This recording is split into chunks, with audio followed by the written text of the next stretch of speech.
This was an Instagram photo that you posted a couple, last year essentially. The photo of you had an injury to your head. You got stepped on by during the Hell is Real derby playing against Columbus. Appropriately named for you. What the hell happened? It was a really, really good and fun game. It was really intense. And I remember we went up and they came back and tied it. And it was the last minutes of the game, and it was a counterattack. We had a corner actually, or a set piece, a free kick. And we send it in, the ball comes out. And obviously I see a and that guy is fast. So I'm dead 93rd minute. I'm like, oh no, I have to foul this dude. So I try to hold on to him. He freaking beats me up, could be like a trade. And then the rest of it is a little bit blurry, to be honest. I fell down and then I just felt something hitting my face. And then watching the video back, I was like, man, because my teammate also hung on to him. So we were just trying to stop him at all costs. And unfortunately, I had to take a wound to my eye. It was pretty dangerous, to be honest. After the matter of fact, I had to get some stitches after the game, but I was just glad that I was okay. And it was fun to make a joke out of it later. But I talked to him and he apologized, but I mean, it wasn't his fault. I know he didn't intend to do that. If anything, it was my fault for the way that I approached the whole thing. Yeah. But the photo is like startling because you look like you're taking a light, relaxing nap on the floor, and there's literally a player's boot. Thank God Akam doesn't weigh 50 pounds more, or there would have been an indentation of your head in the ground. Like this guy was wearing metal plates too.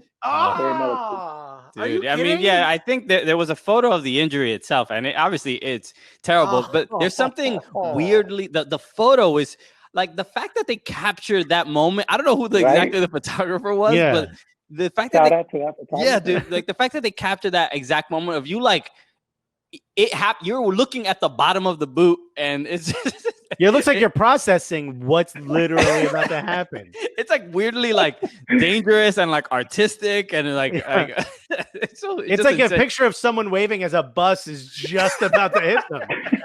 You know what I mean? It's like freaking me out. Tonight on the Cooligans, we are joined by Victor Ulloa of Inter Miami.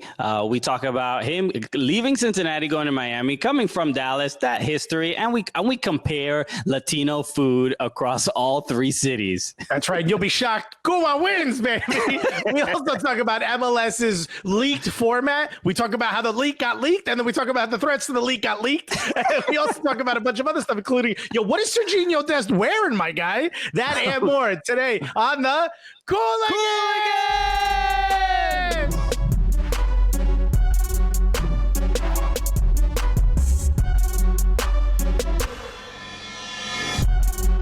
Yeah, baby!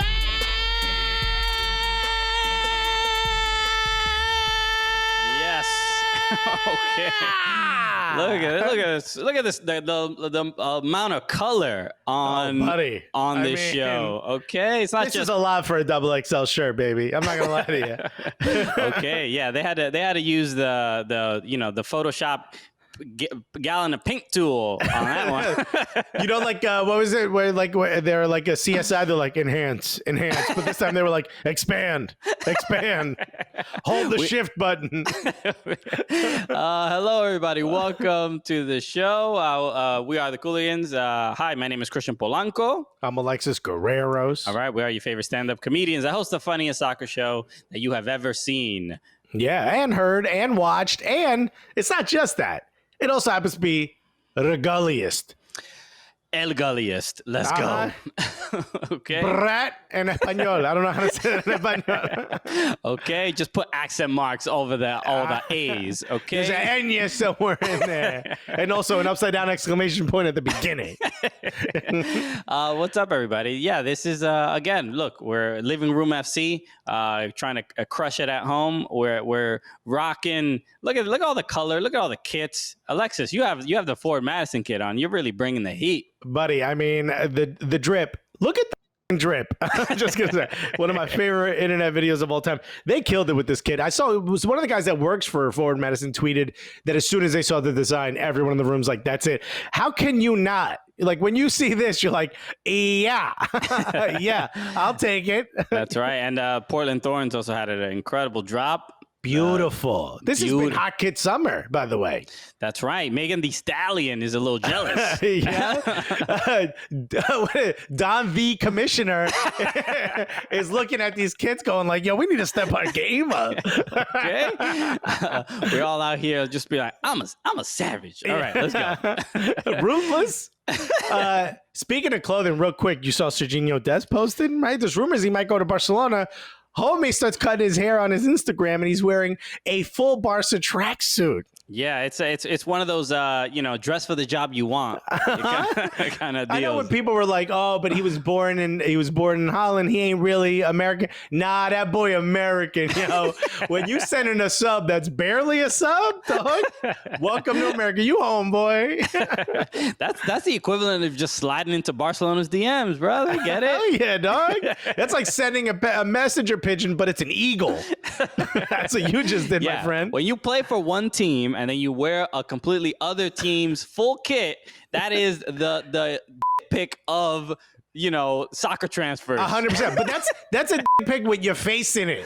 You know what I mean? Like, there's no question. It's you. You know. Okay, no shame in here. No, I didn't Google this joint. I took it fresh, just for you. All I'm saying, I'm proud of it, and the lighting is perfect, so I had to send it. So what I'm saying is I heard your offer and I accept. Here's that picture to prove it. That'd be pretty wild to have a men's national team player playing for Barcelona. That'd be pretty wild. That'd be insane, dude. I mean, and how great! Look, he'll play left back, and who's the right back at Barcelona right now? The Dominican sensation, Junior Firpo. So Dest is essentially going to be Dominican. That's all I'm saying. At the end of the day, right? Like, it's a long string, but when you tie them together, that makes sense. That's so how it Gino works. Dest is going to start smoking hookahs on rooftops. It's over. Okay. The only way they should be smoked. So look, man, there's obviously, a lot of news. We should talk about the news within MLS because there's drama, right? And this is the kind of drama that we expect from the from NFL or the White House, right? Or Real Housewives.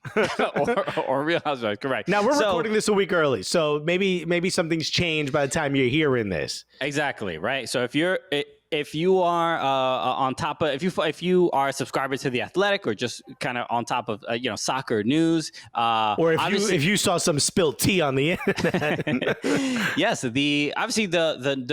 the proposal that was out in the news about a possible MLS tournament in Orlando, bringing all the teams, bringing the staff, and having some sort of tournament. This has been spoken about in for a lot of the other sports as well. And Florida's like, yo, come here. We Corona, what? Never heard of it. Never heard of it, dog. The only virus we have is Mojito virus, baby. Come to Miami. So they're just, DeSantis is just, he's just like the guy who is trying to throw a house party when his parents are away. You know what I mean? Like, nah, dude, invite whoever. We good. We good. They're out. They're at the Keys. They ain't coming back. Nah, just don't touch nothing or your face. In fact, I can't feel my face. It's a party down here. So look, so this is that news came out, and apparently there is still questions and at least a negotiation between the players' union and the league of if they're going to do this, possibly also taking a pay cut, and they're still sorting all of this out. But in The Athletic, all this news came out about what the proposal was and a lot of the details. So how did Commissioner Don Garber respond? He put out a memo to everyone in MLS, every player, staff, everybody. Everybody got it. Janitors got this joint. Warning them, saying like, hey, the leaks about the news about the potential tournament is affecting the negotiations, and you should not leak any information. Do not share anything to the press. And he specifically pointed out The Athletic because they had done the reporting and the memo. Well, how do you know, Christian, that there was a memo? How do you know? The reason I know is because the memo then, of course, was leaked to The Athletic again. The memo threatening people to not leak got leaked. Yeah. How crazy is that? So look, this is that's like if you get in a car accident and then your ambulance gets in a car accident. Like, what is happening? So look, there's positives and negatives here, right? Because the positive is that there's people are talking about Major League Soccer. The American soccer media are they're not letting anything skate by. You know, if it's newsworthy, it will be in the news. So I could understand. I can't, I don't imagine Don Garber being upset with the journalists themselves. They're doing their job. That's their job. But I can understand the frustration with your employees, kind of sharing information that's affecting, bringing soccer back sooner. I mean, no, this is the purpose of a reporter. If you're, there was a time when this league wasn't covered at all. They could have sent the memo saying, "Hey, we're going to play completely shirtless and no goalkeepers, and also 3 people are going to get murdered at every game," and it wouldn't have been on the news. It would have not been covered. You know what I mean?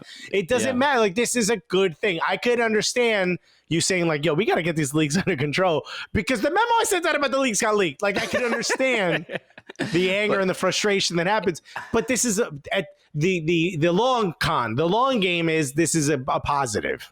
Yeah, it's because the reaction from the players. I think Alejandro Bedoya was very vocal about like, being away from family and the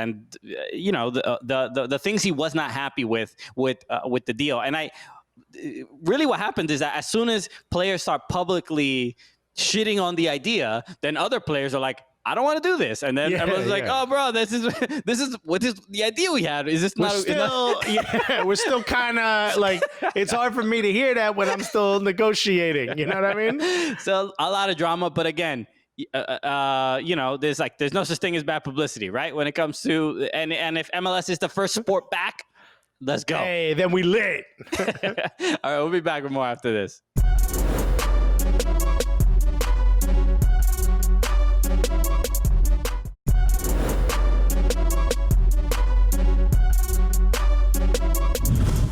Baby, we're back. Even more with the Cooligans. Christian, I'm sure you saw this because this was huge. In fact, you did a really funny tweet. I'd love to say I did it, but it wasn't me. FC Cincinnati, I mean, the wins just keep piling up for this club. And by the way, actually, after the next break, we'll have a former FC Cincinnati player on, so I can't be too rough. But they announced their new coach. Kind of. Okay? Yes. They got his name right, which is pretty good. You know what? That's one step at a time, my guys. Okay. But the problem is they put the wrong bald white man on the picture. Yeah, they got the wrong photo of the new head coach of FC Cincinnati, Jaap Stam. Jaap Stam. Yes, that's how you pronounce it. Played for Manchester United, a Dutch legend, right? Yeah.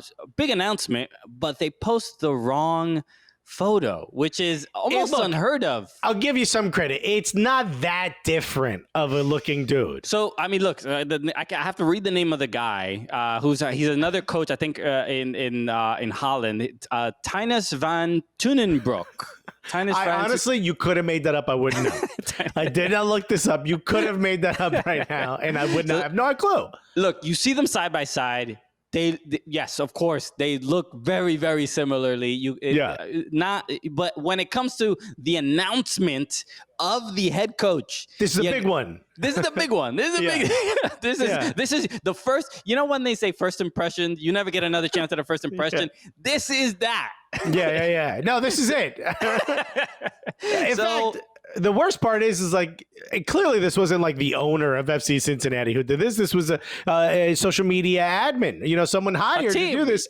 I'm sure there was a team. Somebody found the photo. Somebody was okay. Which photo do we use? I bet you Jaap Stam's lady or significant other saw that and was like, I didn't even know that wasn't you. I thought that was you the whole damn time. Oh, honey, you look good in that tie. Yeah. Oh, is that my homie Tinius Van Brokenstoke? Whatever my man's name is. It sounds like a castle. All right. All right, we'll be back with Victor Ulloa of Inter Miami after this.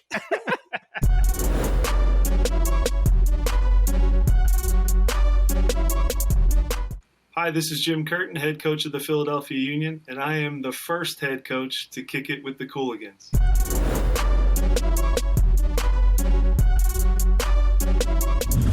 All right, baby, we're back. And finally, our guest is here. This is amazing. I mean, this is we talk about what? Go ahead. I was gonna say, yeah, another reason to be excited, and obviously this is our first Inter Miami player. So I mean, I can't wait to hear. We're rocking the pink. Yeah, we're kind of wearing pink, right? I mean, I got a flamingo. It's not a heron or whatever, heron. I don't know what they call it. I'm not big on birds. You know what I mean? But what I am happy about is this player. I mean, grew up just outside of Dallas, right? Mexican American, finally gets to see what Cubans are like hanging out in Miami. How much more annoying is it when Latinos talk with their hands? These are my peoples. Let's talk to the one and only, you guys know him, first homegrown from FC Dallas. Ladies and gentlemen, Inter Miami star, the one and only, put your hands together unless you're driving, for Victor Ulloa. Victor, what's up, brother? Hey, what's up, guys? Finally, it's good to be here. Sorry for those technical difficulties, but I'm here now. It's all good. No problem. I actually went to school for computer science, so I'm built for the IT support. So it's all good. Yeah, dude, he gets happy whenever whenever a computer fails or somebody pulls out Dungeons and Dragons. Christians just get so happy. I'm like, oh, somebody needs me. This is good. Did someone say I ran out of laptops, dude. I only had two. I know, but we figured it out, dude. We figured it out. So you moved from FC Cincinnati to Miami. When that decision.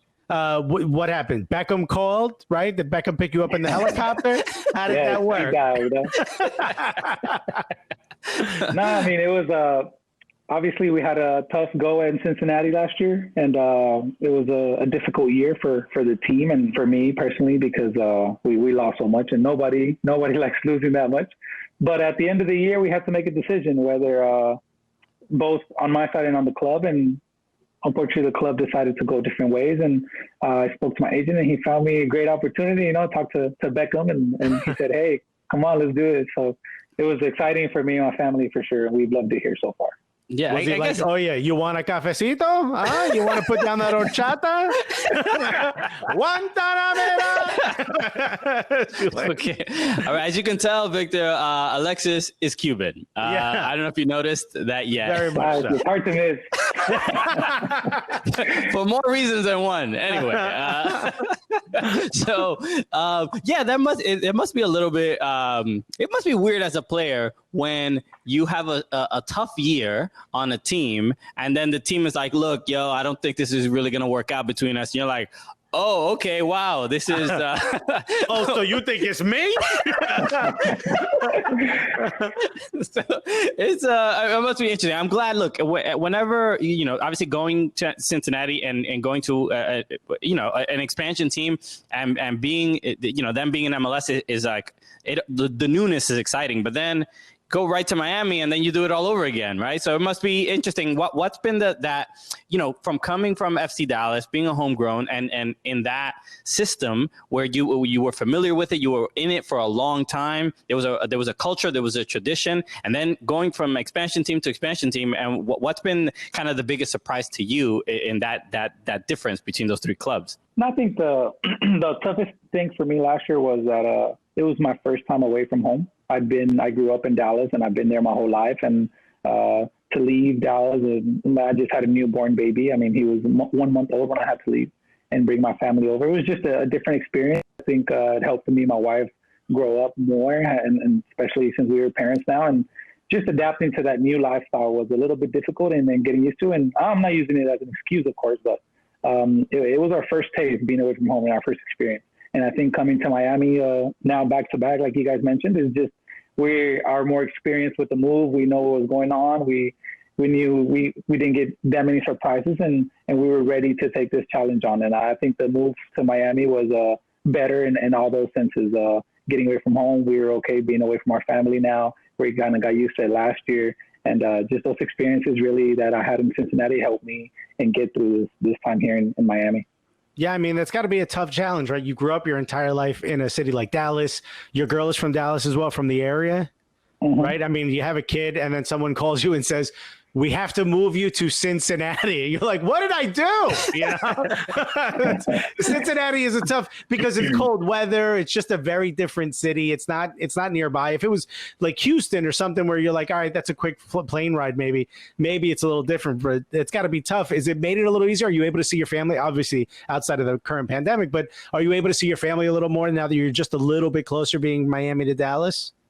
Yeah, no, Cincinnati for sure was the weather was crazy. When I got there, there's snow, 12 inches, 13. I'd never seen that much snow. It was so cold. You were like, what do we do? Get back on the plane? What do I do? Do we come back in the summer? How does this work? My gosh, it was crazy, but I mean, it was a cool experience, to be honest. And the city really embraced us, and me and my family welcomed us, and the people and the fans were amazing. I don't know if you guys got a chance to see the matches and the home opener, especially that we had. I'll never forget that. The people over there really have a passion and a love for soccer, and it was cool to see because, to be honest, I didn't know where Cincinnati was before I went there and before I knew about the team.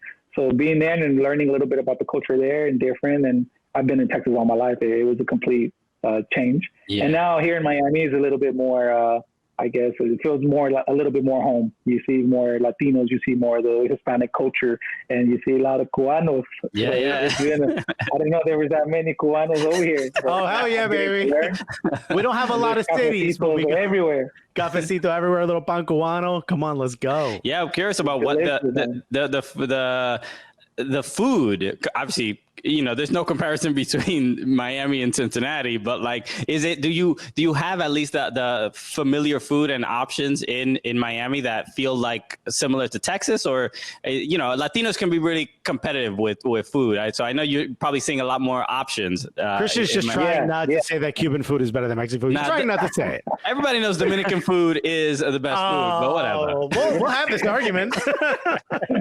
That would be a good poll right there. Mexican, Dominican, or Cuban. Yeah, I know. Now, we have a lot of more options down here to eat for sure, and everything we've tried has been really, really good. I had never really tried Cuban food, so it's been good to try new food, and it's hard to understand them though, man. The accent is so thick. Well, you know what it is. You know what it is? It's the voice of angels when we speak. You know what I mean? So sometimes it's hard to hear. You know what I mean? Finally, Victor. I'm just glad I got somebody on my side this time. All right? Victor, you know what I'm going to do? I'm going to send you audio of him and his family talking. If you think Cubans are hard to understand, wait till Dominicans show up. You know what it is? It's funny. It's like I have difficulty hearing Mexicans speak when they're speaking to each other because the cadence changes. Yeah, it's very sing-songy. You know what I mean? Cubans, everything we say is yelling. You know what I mean? So it's easier to understand. You know, I think the whole island is deaf. I'm like, Ma, I'm right next to you, Ma. Gonya, why you yelling? It's interesting. It's interesting to see all the different type of languages, and even though Spanish is, I mean, pretty much the same, it's different to hear it in different accents and different tongues, and it's hard to understand. Even like Cubans are hard to understand. Argentinians have a different accent. Venezolanos, and it's interesting. It's interesting. You hear all of that here down in Miami. Yeah, I'm sure. Like Maxi Urruti must have been Ulloa. I'm like, bro, what? That's not my name. You know? Did you throw a couple Z's in there? We got more with Victor Ulloa when we get back after this.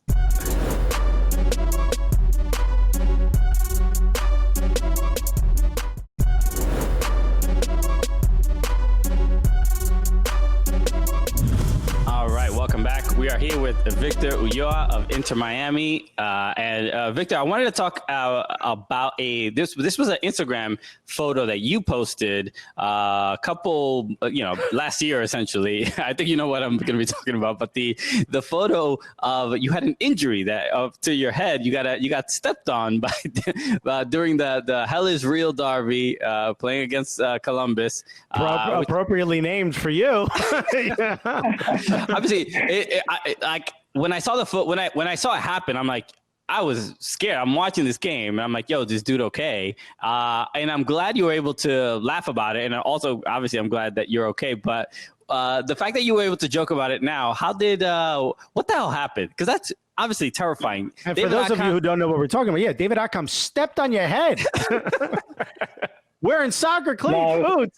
Man, it was crazy. I had never had an injury like that, but it was a really, really good and fun game. It was really intense. And I remember we went up and they came back and tied it. And it was the last minutes of the game, and it was a counterattack. We had a corner actually, or a set piece, a free kick, and we send it in. The ball comes out, and obviously I see a come, and that guy is fast.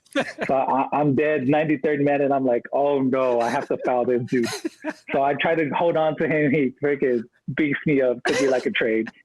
And then the rest of it is a little bit blurry, to be honest. I fell down, and then I just felt something hitting my face. And then watching the video back, I was like, man, because my teammate also hung on to him. So we were just trying to stop him at all costs. And unfortunately, I had to take a wound to my eye. It was pretty dangerous, to be honest. After the matter of fact, I had to get some stitches after the game, but I was just glad that I was okay. And it was fun to make a joke out of it later. But I talked to him, and he apologized, but I mean, it wasn't his fault. I know he didn't intend to do that. If anything, it was my fault for the way that I approached the whole thing. Yeah. But the photo is like startling because you look like you're taking a light, relaxing nap on the floor, and there's literally a player's boot. Thank God Akam doesn't weigh 50 pounds more, or there would have been an indentation of your head in the ground. Like this guy was wearing metal plates too. Oh, dude! I mean, yeah, I think there was a photo of the injury itself, and obviously it's terrible. But there's something weirdly the photo is like the fact that they captured that moment. I don't know who exactly the photographer was, but the fact dude, like the fact that they captured that exact moment of you, like you're looking at the bottom of the boot, and it's it looks like you're processing what's literally about to happen. It's like weirdly like dangerous and like artistic, and like it's like insane. A picture of someone waving as a bus is just about to hit them. You know what I mean? It's like freaking me out. You're so relaxed.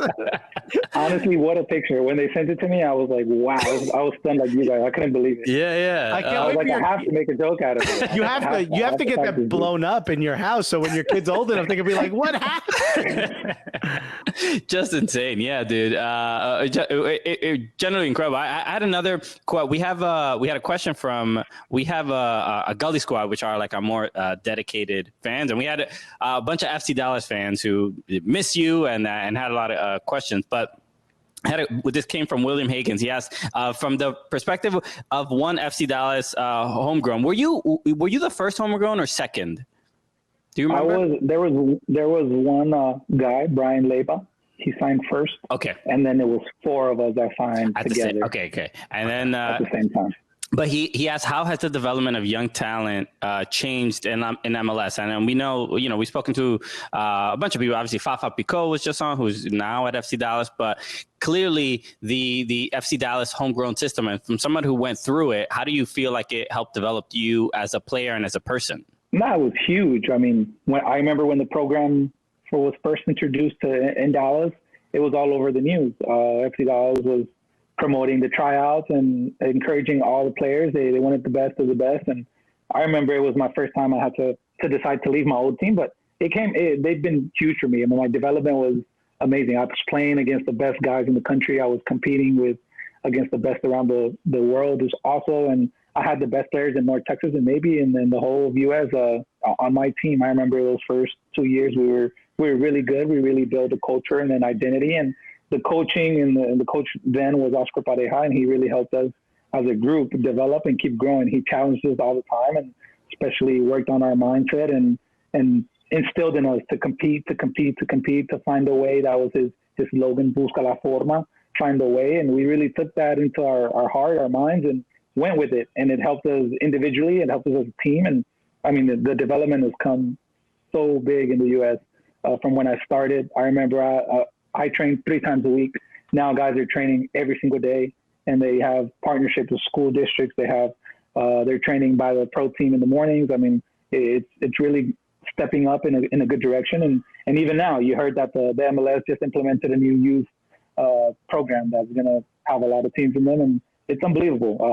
The development keeps growing, and it's good because I grew up through that process, and I'm a proud homegrown, and I hope to see many, many more guys come up through the system and be successful in MLS and even abroad, overseas and in Mexico and wherever their career takes them. You actually, one of the things that FC Dallas is known for is, or at least I think it was Clievo, I can't remember his name.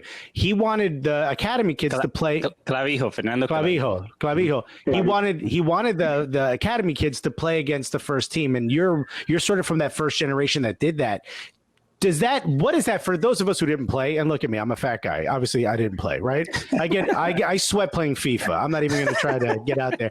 But playing against pros at an early level, at an early age, how does that change your mentality? How does that actually make you better? What is it about it that makes your development advance? I think it just bridges that gap of difference. Going from the academy to the first team is a big jump, and especially you don't realize the speed of play is completely different. I remember when I was 18 signing on to the first team, I was like, man, I'm going to get on here and I'm going to kill it. I'm going to ball out. And that was my mentality. But the reality hit once I started training with these guys, and it was unbelievable to see the speed of play that these guys play with. And I think that's the big bridge that we have to find a way to gap now. And what better way than to, like I mentioned, I mean, I remember when I was in FC Dallas, we had academy guys training with us every single day.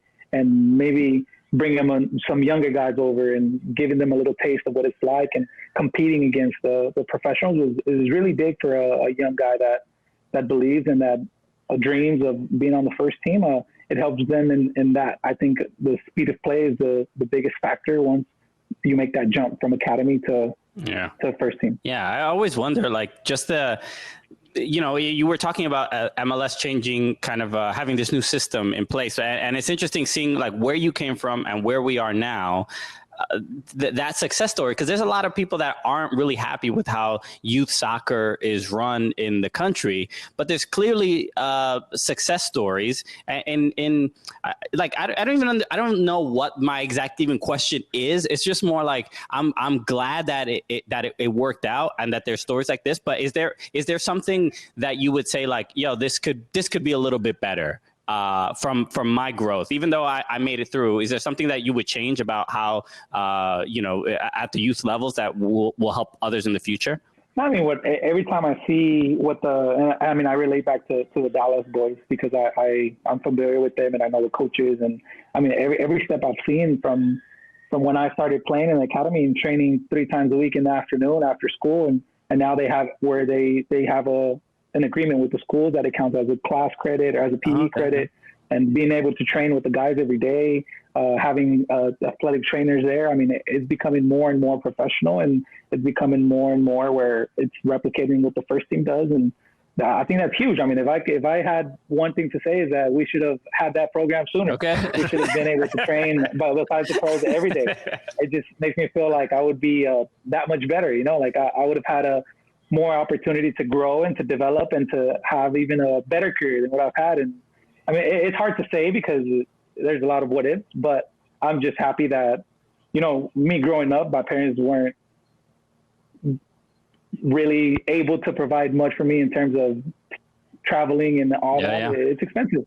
And Dallas really stepped up, and I mean, they came out on the news and said, hey, if you make our team, we're going to cover that.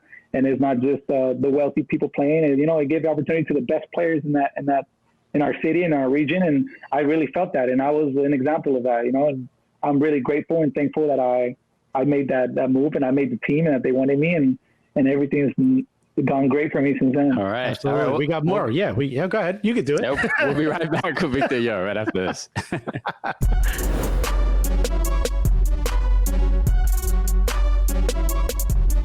Hello, this is Daryl. And Taylor. And we are the Total Soccer Show, and we've been spending some time with our good friends, the Cooligans. It's our first time on camera, our first time on TV. They were very gentle, they were very supportive, and we appreciated that very much.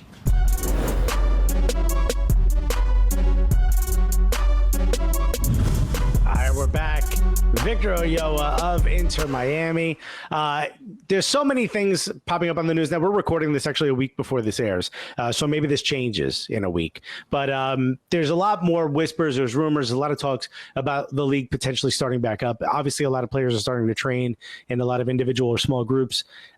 One, is this the longest gap you've gone without playing soccer since you've signed professionally? And two, what are your thoughts about starting back up? Are you excited? Are you nervous? What are you thinking about? No, I mean, first of all, yeah, this is the longest that we've gone without playing games, and especially during the season. Nobody expected this to happen, but we're just trying to get through it. Like you said, we're training individually for the past 2.5 weeks now, and it's been hard, man. We're trying to get back in shape, and I think we are in shape. We might be the fittest team in the league now, the way they're having us run. But no, the players are excited. We all obviously want to get back to the field and playing as soon as we can, and I think the league and then the clubs are working through with the players to try and make it just the best case scenario so that we can get back to playing in front of fans. Is it like, is your family, like, are you getting calls from like Diaz, like, oye, mijo, ponte la máscara, you know, like, because family is, you know, like, especially for Latinos, it's a very matriarchal, like, people worry. I get yelled at for going outside of the corner. Like, how does have they started, you know, sort of bothering you a little bit about this? Yeah, no, I think the grandmas are the ones that, they're on it, because especially because of the baby Luca. They're like, no, don't go to the grocery store. Don't pump gas. I'm like, Mom, I need to get gas to go to training. Oh. Yeah. She's like, no, don't do it, man. They call me every day, literally.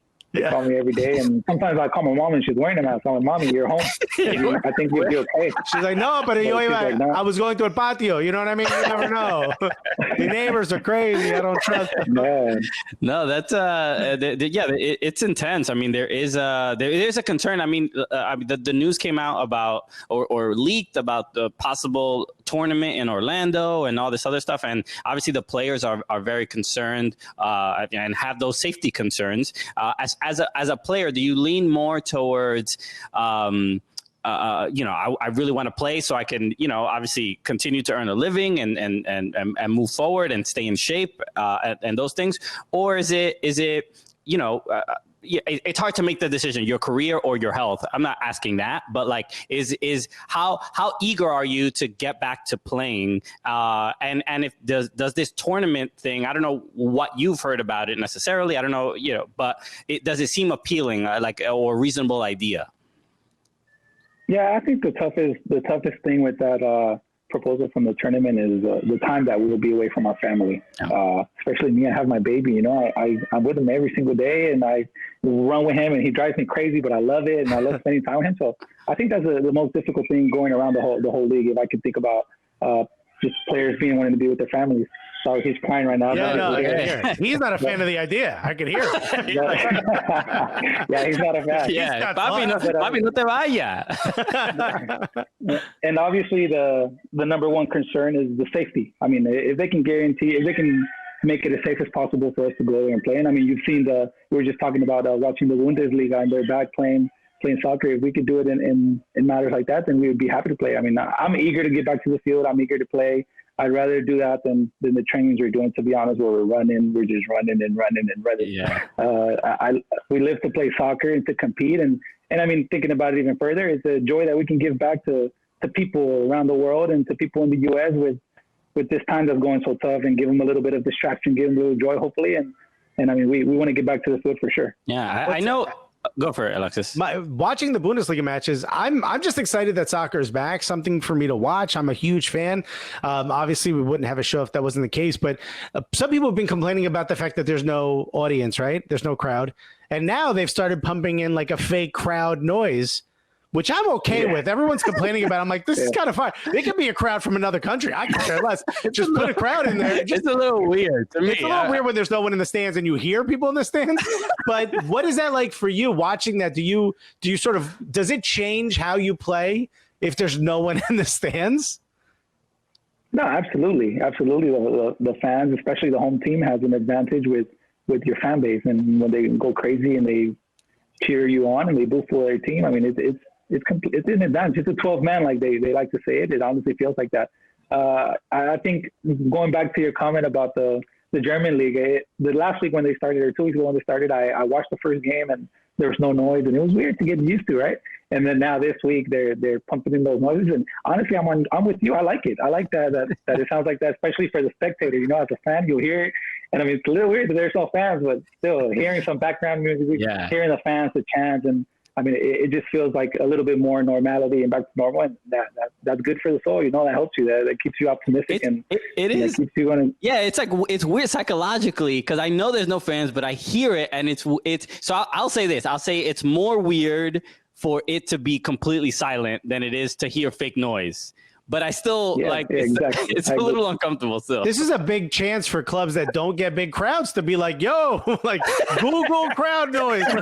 It's finally going to be lit in here. You know? I just picture like a dude on a soundboard, like, all right, we got a boo button. We got Hopefully he doesn't click the wrong button. Yeah, I know, right? It's like a bad call, but he hits the goal button. They're like, why is the crowd so excited for a red card? They really hate that player. I also want to talk about Miami. Let's talk about Inter Miami and the fact that, I mean, we got to meet Jorge Mas and David Beckham at the MLS 25th anniversary, and everybo's obviously focused on Jorge Mas and how much of a hottie he is. Yeah, right? Beckham, could you get out of the way? We want to talk to Jorge.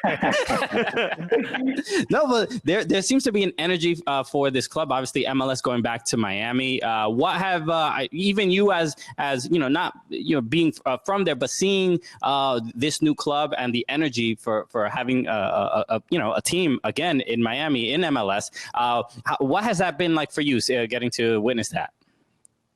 That's been great. I think when I first came, I came last November when they announced my trade, and a couple of us came down here to get introduced to some fans, and we got to meet Jorge, and I mean, really great guy, and you could tell he was very excited to bring back soccer to South Florida. And I mean, the whole city, that interaction with the fans that night was unbelievable.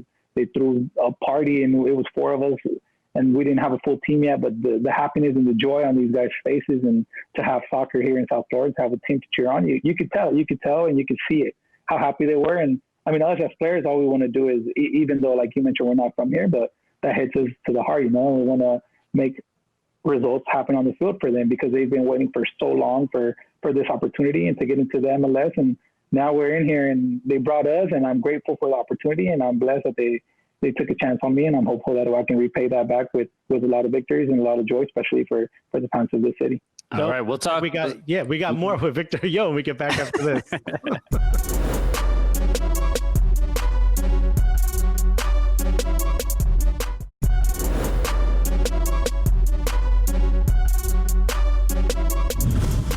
We are back with Victor Ulloa of Inter Miami, and Victor, I did want to talk more about Inter Miami and how it's going, right? Like it's been, we see a lot on the news, Rodolfo Pizarro, and then obviously the big signings. You guys did get to play a couple games. I'm curious about your head coach, Diego Alonso, obviously coming from Liga MX, and that.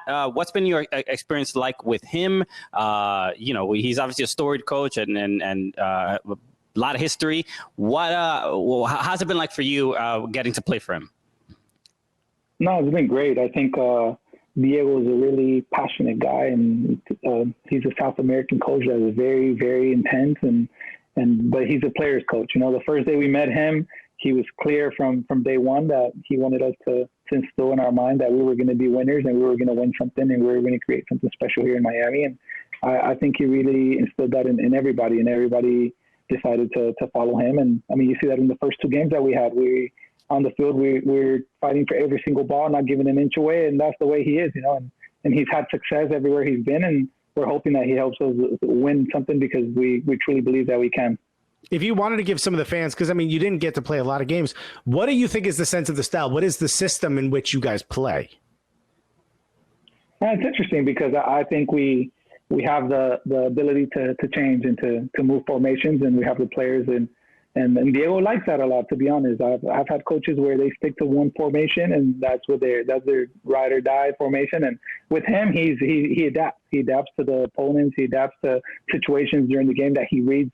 And I think it's been good for us. The first game we went a certain formation against LA, and against DC we went with a different one. And in DC we played much better. And I'm not saying that's the formation that we have to play, but we felt more comfortable with the ball, and it really didn't affect us to move formations. And I thought I was impressed with that with the players, but that's because of the work that we put in preseason and the different styles that he tried. And I mean, this guy's a winner. And then you can tell in all aspects. I'm curious because I've heard this from some other players, especially players that played abroad or from another country. They'll say that the American style of coaching is usually adapt. You change things up for who you're playing against, and usually the coaches from other countries are like, no, this is how we play. So it's actually very interesting to hear that Diego is that interested in adapting and kind of adapting to what maybe the American player or the American style of coaching. Yeah, I mean, don't get me wrong. He has a certain style that he wants to play, and he has a certain way he likes to defend. He has a certain way he likes to attack. But then there's times where he realizes moments of the games where we either need to do this or do that. And yeah, it's interesting to know and to see that he does adapt to certain situations. But I mean, he's a very possession-oriented guy, and he wants to score a lot of goals. Yeah, and can't go wrong with that, right? Can't go wrong with That's that. the guy I want as the coach. As long as you don't let him in the back. Yeah. I mean, no, I can't imagine a coach trying to pitch himself like, who cares if we have the ball? And honestly, scoring, we tried it. It's a little boring. Is there, as far as having David Beckham be an owner of your team, what's been your interaction with David Beckham? And is it weird that this legendary footballer is essentially your boss? What is I'm sure that there's a certain fun aspect to it that when it comes to like events and marketing stuff. What's it like getting to work with David Beckham so closely? No, it's crazy. Like you said, I mean, I can't believe that I'm playing for his team. And I mean, the first time we met him, he took the team to dinner. That was the first time we were introduced to him and Jorge Mas and his family. And really cool guy. You talk to him, he talks to you like normal. Wouldn't even know that this guy is an icon for the world and the soccer platform. And it's been really cool to see him at practice. I grew up watching him play. And I mean, who didn't grow up bending like Beckham and all that? Yeah. I want to see some of that sometimes in practice. So, but I have to make sure when I'm training, I'm focused and I'm there to do my job and try to not to get distracted by his presence there, which is a little hard, but it's been really cool. It's been really cool. The guy glows 24/7. Of course, he glows. He just glows. It must be intimidating. Like you're practicing, free kicks, and he's like, "Oh, okay, that's what you're gonna do." Yeah, you have it right there. Yeah. Okay. You're gonna go with that technique, and you're like, "Well, should I do something different?" Most of the time, an owner's just like a fat old guy who's like, "Soccer," This is the guy who did it, And he's been great, to be honest. He's always positive, always encouraging us, and always pushing us. And he's been great to have around. It's interesting to see if he bites his lip sometimes because you guys make some good points. What if we don't know if he's coaching in the inside, but. Yeah, I just get a picture. I'm like, what Sir Alex would have done here is, you know what I mean? Like you can. And you're like, well, when I was in this finals in a youth tournament, he's like, well, when I was in the Champions League, and you're like, all right, okay, you win. All right, guess who's got a point? Old Bex. No, but you speaking of titles, you did win a title, the U.S. Open Cup with FC Dallas. So you know what it takes to win. I'm curious about that tournament and that trophy. How does it feel to win? I know, especially that year, like you guys were really going for the triple. But being able to get that trophy, how did it make you feel? And then and also not being able to get MLS Cup, like does it make it feel like, well, the season wasn't a complete loss or whatever? I think in the moment when you're in that situation, you're disappointed when you get knocked out of the MLS Cup. And but looking at it now down the years, it's hard to win silverware. It's hard to be a champion, and that's the ultimate goal for a soccer player to win championships, to win trophies, and to be in the history books. And FC Dallas hadn't won anything in a very long time, and we were part of that history to bring a trophy home. And unfortunately, we couldn't do the treble that year, but we brought two important trophies to Dallas that needed it because they hadn't had it in a long time. Yeah, dude, local boy brings home a trophy. I mean, that's huge. I mean, you're basically LeBron James of Dallas, bro. Look at you, and you're in Miami. You took your talents to South Beach. It's all good. It worked out. We got more with Victor Ulloa. We get back after this.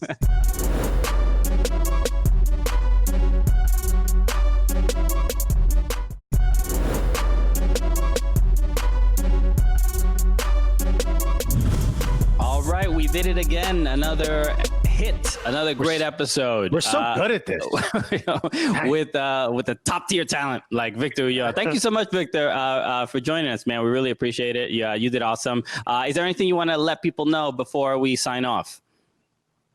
No, I want to thank everybody for tuning in, and thank you guys for having me. It was really a pleasure. It was really fun, and I enjoyed my time, and I hope everybody stays safe, and I hope that you guys and the players can bring some joy to you guys and on TV hopefully soon. Hopefully, man. So thank you again. Everybody, make sure you follow at Fubo Sports on all social media. You subscribe to the YouTube channel and follow us at Soccer Cooligans. Follow Victor too. He has a great Instagram. You know, one of David Occam stepping on his head. It's pretty crazy. Yeah. So with that said, so for Victor Ulloa, my name is Christian Polanco. I'm Alexis Guerreros. And together, what are we? The Cooligans!